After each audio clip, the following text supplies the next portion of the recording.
Mr. Helliker, just to a question that's just occurred to me. At what point does the department recommend to the governor the triggering of a state of emergency and either local, regional, or statewide water conservation as part of anticipation and mitigation of effects of dry years? We have a 5-tier DEFCON alert approach, and this year we're at Tier 1 or Tier 2. So normally, and when does mandatory conservation step in? Mandatory conservation? I don't know. Yeah, let me get back to you on that and let you know what the threshold would be. It might be useful, not that you have to do it, but somebody from DWR could explain that process, because you've got all the 29 methodologies you use in the State Water Plan update for dealing with water supply and water demand and all of that. And conservation and water system efficiencies is one of the big elements of that. But I've never seen a schedule of when you tick off something and say, well, this is within our discretion to do. What is the time? What are the triggers? What are the mechanisms to do it?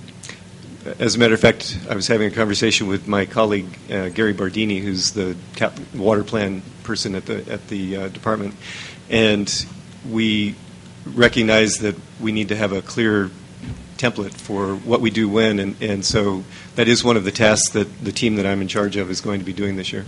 I recall within this last month there were some news stories that the federal government had invited the Colorado River water users to meetings on just exactly, it's coming, it's a problem, the supply is not endless, to talk about that. And I was intrigued. I haven't had the chance to follow it up, but I was intrigued whether the administration was thinking of a comparable approach yes, to the Colorado. As you may know, the Colorado River Basin just had a study done about what the future holds in store, and that's one of the drivers for that particular approach. So, are you going to be representing the department in those discussions?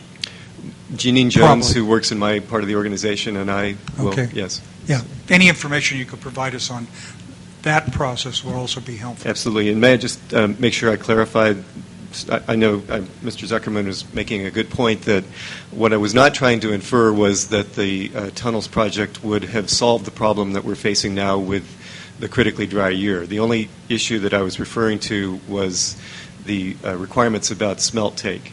And so that, we think, is more related to the turbidity plumes that were present back in November and December and how those moved through the delta, and we're doing some lessons learned. In fact, that may be a good topic that you might be interested in hearing from us on in one of your upcoming meetings.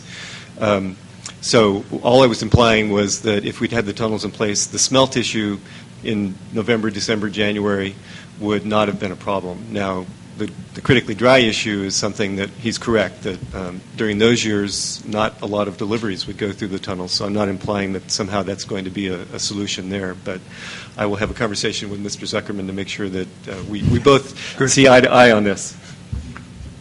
All right. Ms. Besser, maybe you'd work with Mr. Helliker to have somebody from the staff report to us at a future meeting on the methodology, the steps they use, and how the 5 DEFCON steps or categories or something like that, so we could understand that.